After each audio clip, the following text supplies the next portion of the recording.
Supreme court कहता है कि आंकड़े लाओ, ये कर रहे हो आंकड़े लाओ, पंचायत में आरक्षण आंकड़े लाओ। कहां से आएंगे? आसमान से आंकड़े आएंगे। उनको बीजेपी ने रखा हुआ है कि जहां आग ना लग पा रही हो तो वहां आग लगा दो, जहां जहर ना बोया जा रहा हो वहां जहर बो दिया जाए। सरकार मंदिर मस्जिद के साइज, गुरुद्वारे के साइज के लिए नहीं चुनते हैं। और आप देखेंगे ये सर्वेक्षण होगा, ये गणना होगी। नमस्कार, आप देख रहे हैं लाइव सिटीज। मैं हूं आपके साथ सौरभ राज।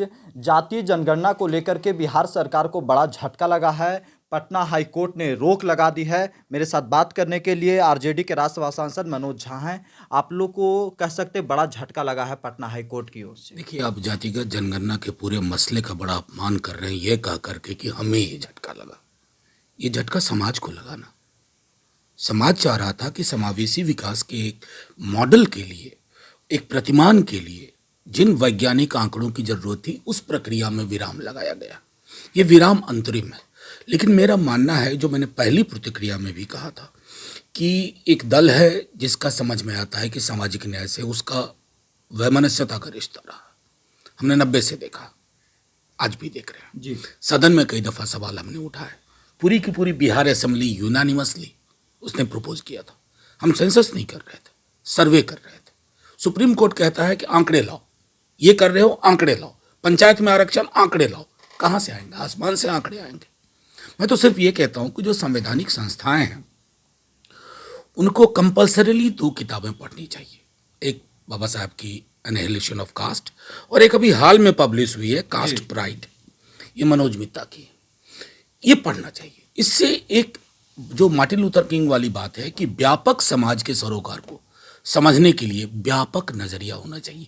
वो नजरिया होना चाहिए जो हाशिए के समूह के सरोकारों को संवेदना के साथ देख पाए। मेरी पूरी उम्मीद है, हमें, हमारे नेता तेजस्वी जी को, नीतीश जी को और पूरे बिहार विधानमंडल को, कि आगे के महीनों में जब इस पर तमाम चीजें होंगी तो फैसला पक्ष में आएगा और सकारात्मक होगा। केंद्रीय मंत्री गिरिराज सिंह कह रहे हैं कि 33 साल में सिर्फ बिहार में 2 जातियों का भला हुआ है। ये आंकड़ा आया कहाँ से? गिरिराज सिंह जी की बात पे मैं अक्सर टिप्पणी नहीं देता, माफी के साथ कहूँ, क्योंकि उनका डिपार्टमेंट ही अलग किस्म का है। उनको बीजेपी ने रखा हुआ है कि जहां आग ना लग पा रही हो तो वहां आग लगा दो, जहां जहर ना बोया जा रहा हो वहां जहर बो दिया जाए। कौन सा आंकड़ा है? हम तो चाहते हैं कि वही आंकड़ा हम निकालना चाहते हैं। अगर गिरिराज सिंह जी की ही बात को मैं मान लूं, उसके लिए भी तो आंकड़ा चाहिए।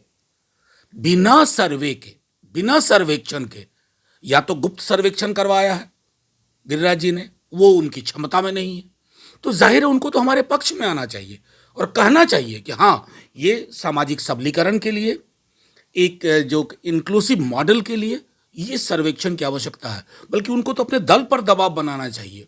अगर नहीं दबाव बनाते हैं तो ये सब बातें खोखली हैं। यानी आप लोग जातीय जनगणना पे अडिग रहिएगा, न्यायालय तक जाइएगा आगे। समाज अडिग है, समाज हर राज्य में लोग अडिग है। ये सिर्फ मामला नीतीश जी और तेजस्वी जी का नहीं है, ये मामला बहुजन हितों का है। और उनके हितों, सरोकारों पर अगर ये चाहेंगे कि कुंडली मार के बैठा जाए, ये नहीं होगा। एक छोटा सा सवाल है कि जिस मुद्दे को लेकर के आप लोग आगे बढ़ रहे थे, जातीय जनगणना को लेकर के कांग्रेस भी आप लोग के साथ नजर आ रही थी, क्या इससे थोड़ा सा झटका लगेगा गठबंधन को? देखिए, मैं अक्सर, आप ये जो झटका शब्दावली का इस्तेमाल कर रहे हैं ना, ये झटका शब्दावली उचित नहीं है। ये झटके नहीं है, इन्हें मैं अवरोधक कहता हूं।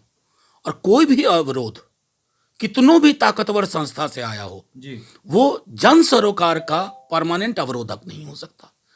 परिस्थितियां बदलेंगी और आप देखेंगे ये सर्वेक्षण होगा, ये गणना होगी, और उस गणना के पश्चात जो पूरा अफर्मेटिव एक्शन का हमारा प्रतिमान है, पैराडाइम है, उसमें तब्दीलियां होंगी।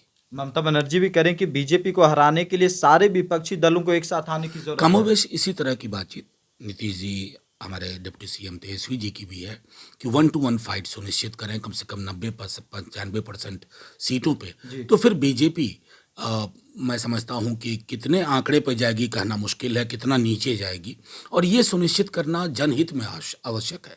क्योंकि देश एक प्रगतिशील लोकोन्मुख विकल्प चाहता है। देश ये बजरंग बली, बजरंग दल, केरला स्टोरी में नहीं खपना चाहता। बेरोजगारी सर चढ़ के बोल रही है, प्रधानमंत्री की जुबान से कभी वो बात ही नहीं निकलती। महंगाई से आप भी त्रस्त, प्रधानमंत्री जी की जुबान से कभी वो बात ही नहीं निकलती। तो सरकार लोग क्यों चुनते हैं? सरकार मंदिर मस्जिद के साइज, गुरुद्वारे के साइज के लिए नहीं चुनते हैं। सरकार चुनते हैं अपनी थाली के लिए, अपने पड़ोस में सौहार्द के लिए, और विकास का एक ऐसा मॉडल जिसमें सिर्फ क्रोनी पूंजीपतियों का विकास ना हो, समग्र विकास सुनिश्चित किया जाए। महागठबंधन वाली बात कहाँ तक पहुंची है सर, कांग्रेस से और सब रास्ते पे है और बुलंद तरीके से चीजें चल रही हैं।